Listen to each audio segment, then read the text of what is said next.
Today we're going to be carrying on with our little pocket altar stroke shrine stroke needle case, whatever you're going to be doing with it. Let's have a look at what I'm doing with mine.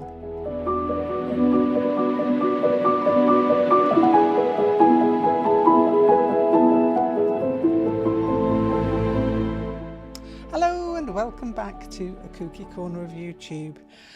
So today I am continuing with my little pocket altar. You can see I've already gone a little way forward and I have almost completed, in fact, but I thought I would talk you through what I've added in so that if you wanted to do something similar you could, or if you've got other ideas of things that you want to put in here also, you know, everything is valid. So let's have a little look at what I have done so far. So one of the suggestions was that it needed feet and legs, and so we have got feet and legs on the end. So my bird now has some little legs and some felty feet, which I think are quite cute. I just love those as a little dangly option that goes from the bottom of my little pocket altar. I love it.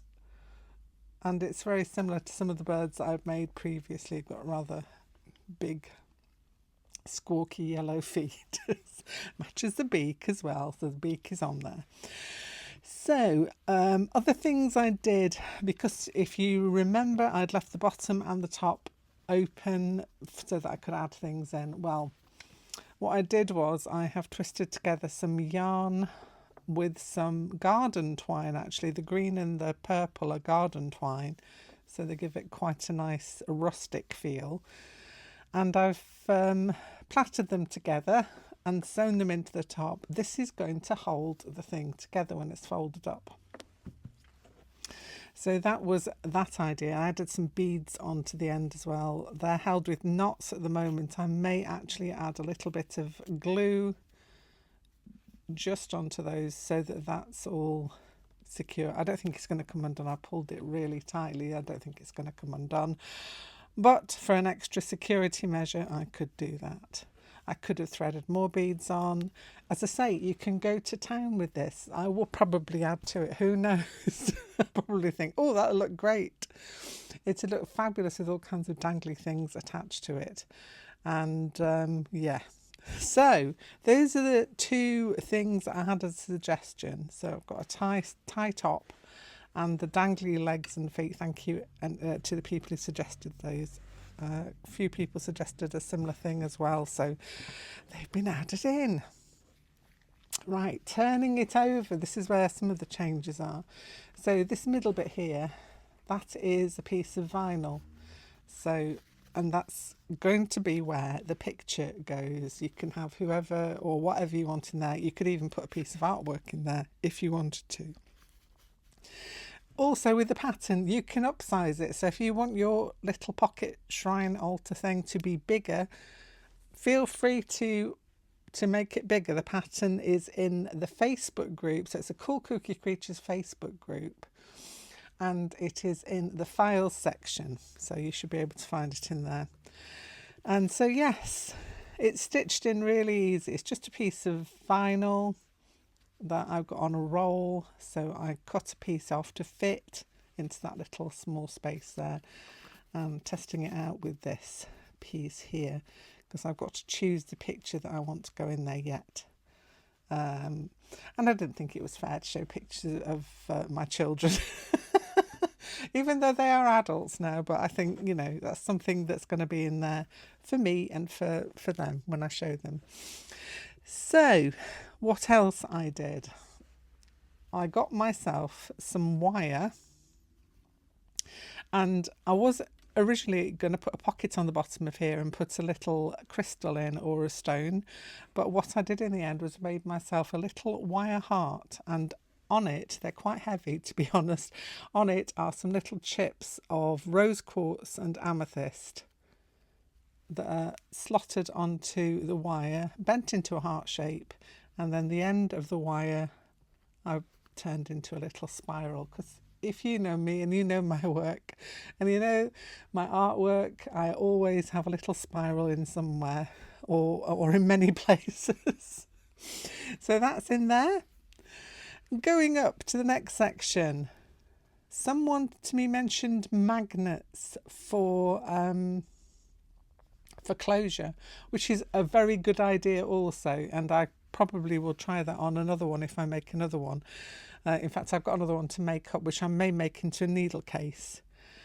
But the magnet is a great idea, and what I've done is I've got a little circle and I made a tiny Suffolk puff from a circle to enclose my magnet, because I was trying to I could have slotted it in from the bottom, but I thought, how does it stay in place? So I thought the easiest way was to just put it inside in there, and that has led me on to this.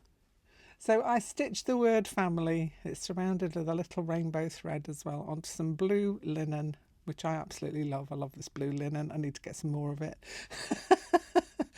Little scraps of fabric that you love again.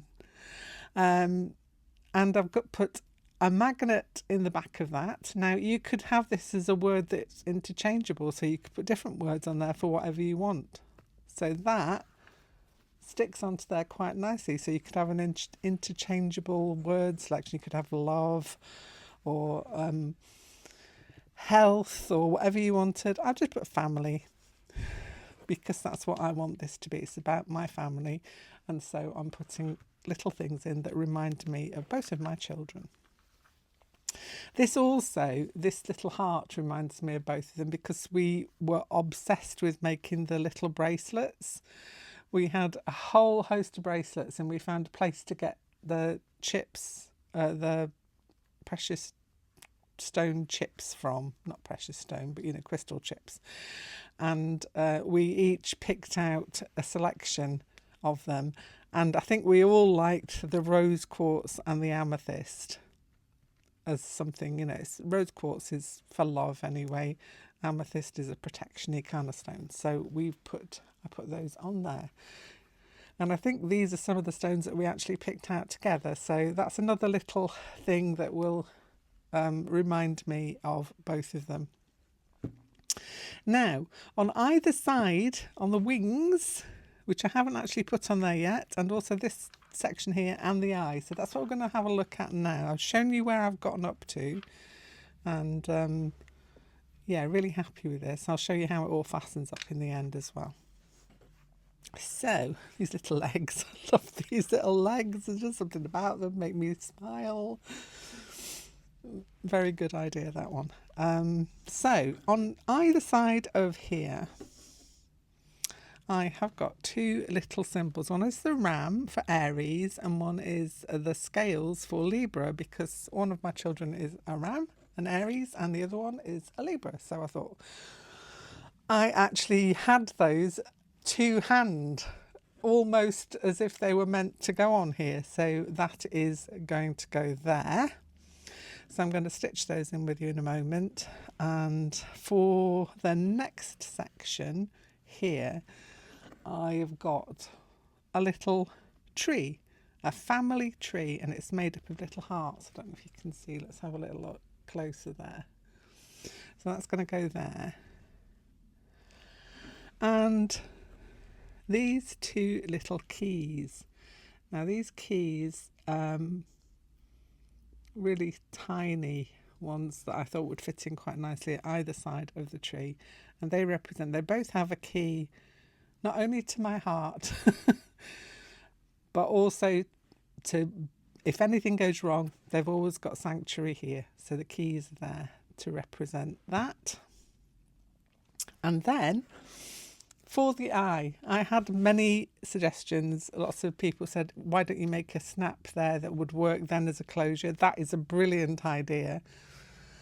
And I got another one that I might explore with future little pocket shrines that I make.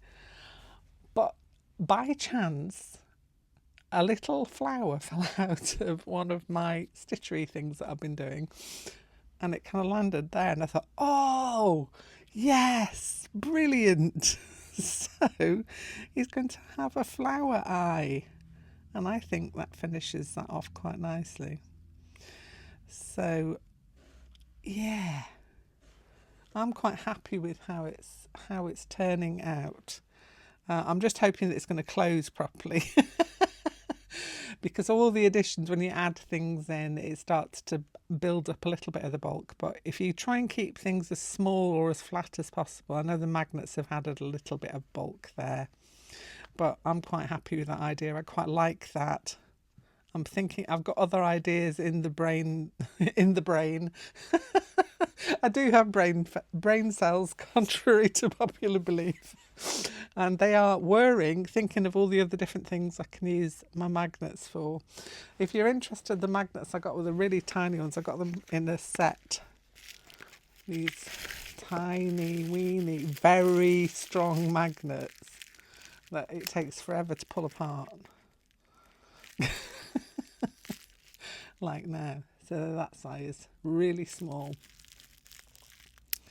and they work supremely well and very strong, so they are kept in there for now. And I'm thinking of other words that I can stitch as well to add in, because I want it to be kind of like something that it's not static, things can be added in and out. So there we go.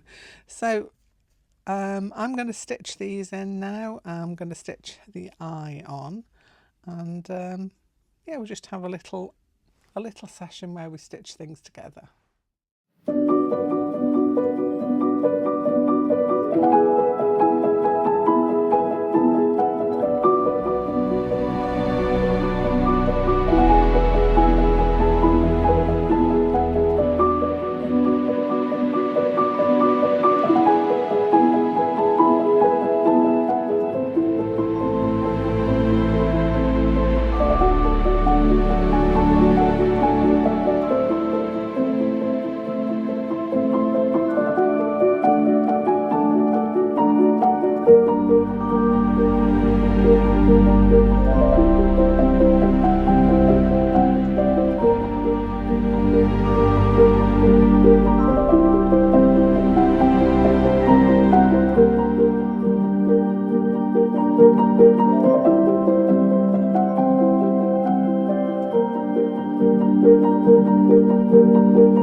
So there it is, all stitched together. The eye is looking great. I love the eye. I love the fact that it mirrors into the ties and also into the beak, and it also matches in with this. It all came together really well. So now I'm going to see how well it folds up. So first of all,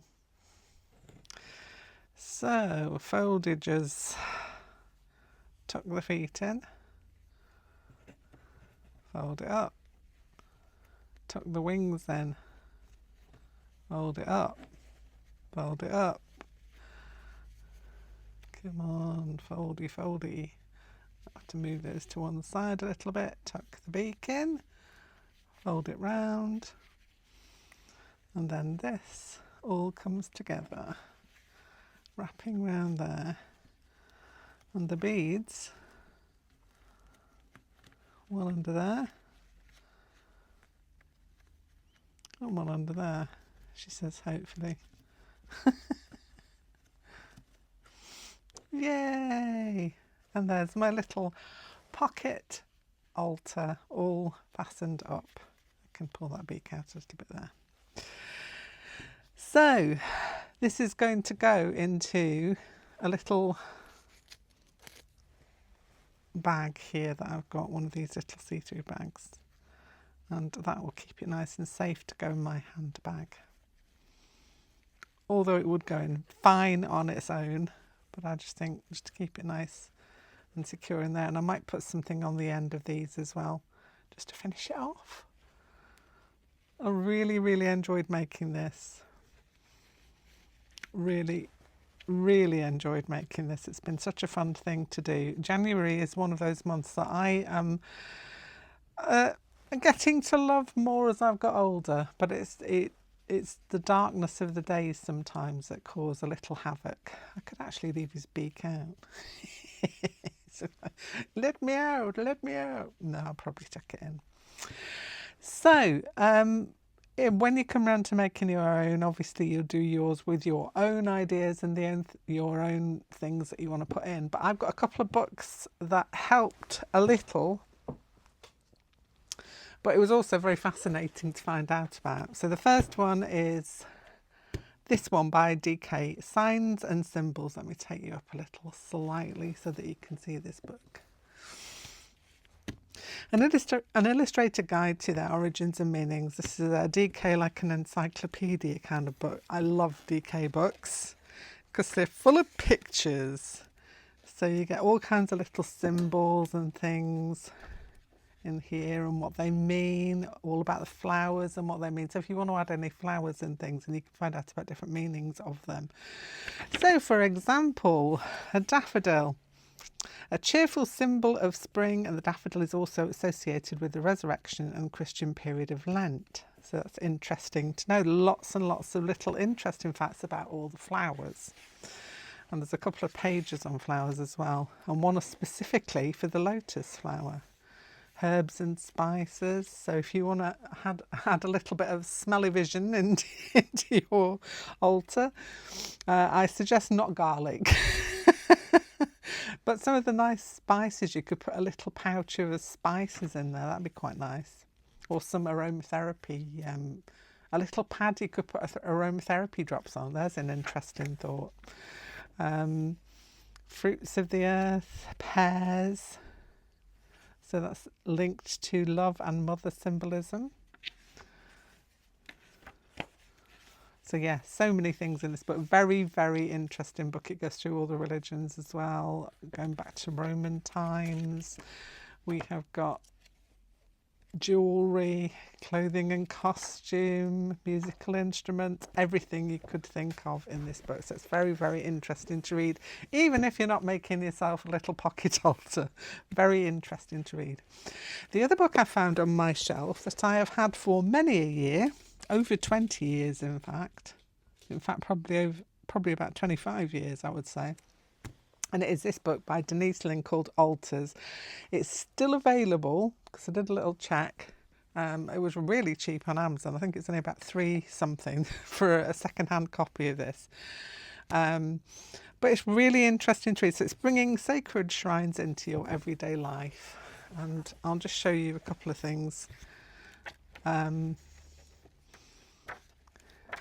All the different things that people have, not only for little pocket altars, but you could have a little tin altar or something as well. That would be an interesting idea to do something with. So whichever way you want to take it. This is a really interesting book with lots of different ideas.